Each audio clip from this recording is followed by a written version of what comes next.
Welcome back. This is Bent Discipline with another in the series. This is another popular post that I put on FetLife. 6 simple steps to a healthy DS relationship. Now, it's unfortunate that most DS relationships don't start properly. And the reason for that is usually a lack of insight and understanding on the part of the Dom, because ultimately the dominant is responsible for everything to do with the sub. If the sub makes a mistake, it's ultimately the dominant's responsibility. And so this is just an outline of what I find is important in starting a DS relationship.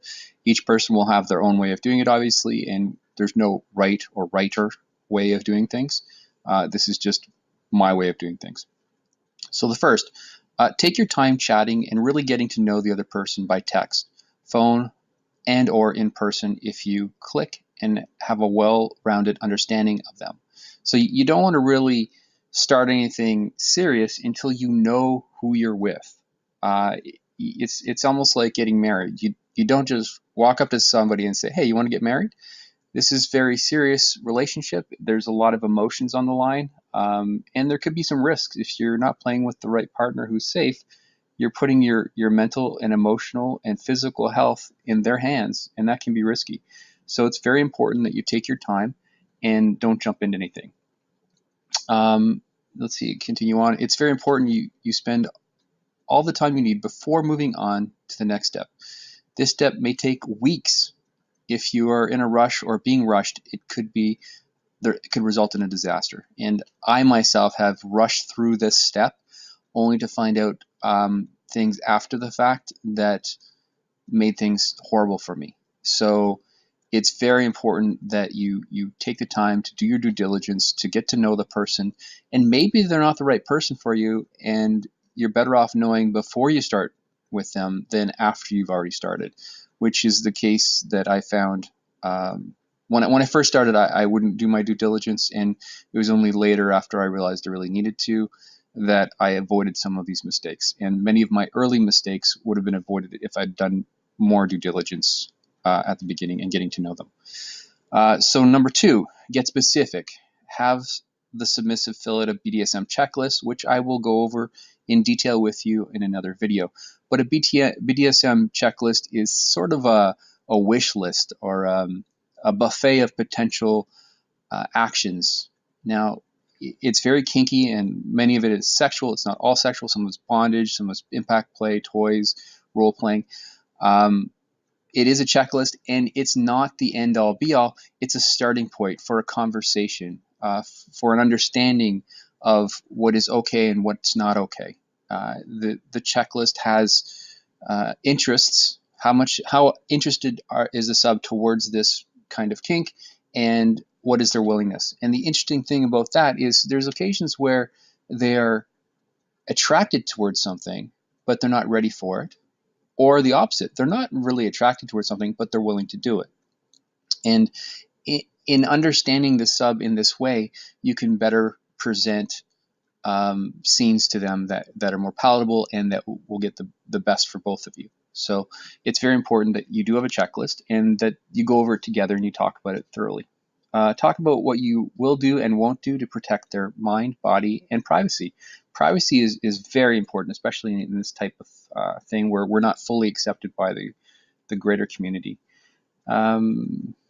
This is when all the what-if questions get asked and answered, and sometimes it's up to you to tell the sub what they need to know because they just simply don't know what to ask. So you're going to have to dig down deep and remember what's happened in previous situations and try to bring to the forefront answers to questions that they don't yet have. They will be pleasantly surprised that you have the foresight to help them understand things in a way that they wouldn't necessarily know.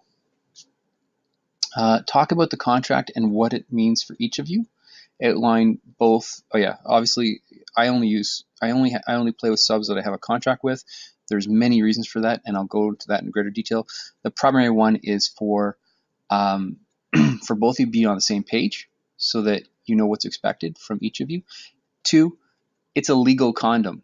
I mean, it's not necessarily legally binding, but as long as you both agree to all the terms and nobody's under duress when these things are signed, and there's kind of a communication, an open communication that exists between the two of you, you can't later say you didn't agree to this because it's already in writing and you really did agree to it, and there's no misunderstanding that you have gotten exactly what you want, and that way there's no reason for recourse if there's nothing that you didn't want to experience. We'll go into greater detail that on another thing about contracts, but just as an overview, it's important that you discuss what is and is not in a contract and how you both feel about that. Allowed to reference a checklist in the contract and be updated regularly with specific changes to hard limits to be effective immediately. And what that means is that after each scene, which is what we call it in the community when we get together and play, have the sub be able to update her checklist and email an updated version of it so that as she plays, she learns from the experience. She can modify her checklist at any time, and the most recent version of that checklist is what is binding at that time. So if she tries something, she doesn't like it, she can take it off her checklist and says, no, it's not something I ever want to try again. Or maybe she tried something similar to something else and she's like, you know what, I'm willing to go a little farther. Why don't I put this also on my checklist now? And that's a great way of communicating, and it's in written format, so there's no ambiguity as to what's okay and what's not okay. 4, always remember to add a trial period to the beginning of a contract. This allows for a mistake to be gracefully exited from. Now, as I mentioned before, there's a few situations where I got into a relationship too quickly. I didn't take time to do my due diligence originally, and it resulted in a bad relationship in the sense that we weren't a good match, or something that I had not understood from the get-go, which if had I done my due diligence properly, I would have understood and probably wouldn't have started the relationship. But this allows both parties to exit gracefully by having a trial period. Typically, I put a 2-week trial period where it's kind of like test driving a car. You don't really know each other yet. You haven't played together. You don't know if this is the right dom for you or this is the right sub for you. It's just a getting to know you time frame. And then after the 2-week period, it goes into the regular contract. Typically, my first contract with a moderately new sub would be a 3-month contract. It's long enough to get some training in, but it's not so long that they can't see the end of it.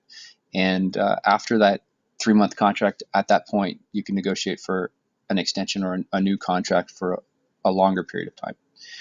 So number 5, start very, very slowly. The first scene should be a warm-up. Spend your time going over the basics like safety. Keep it short and enjoyable. There's plenty of time to get into the more advanced aspects. Your sub will appreciate your patience and will pay you dividends in both trust and loyalty. So the very first scene, I treat it like orientation in college or university, where you're just figuring out who your prof is and where the classroom is and what your books are and who your classmates. That's very much like the very first scene. It's an introduction to the dungeon or playroom and the basics of the playroom and the protocols that guide behaviors inside the playroom. And the subs are not really meant to remember anything. It's a lot to take in when you first start. So it starts very slowly, and I do not expect them to be perfect subs the first day that I meet them. I expect them to learn gradually and to improve continuously. So it takes some time.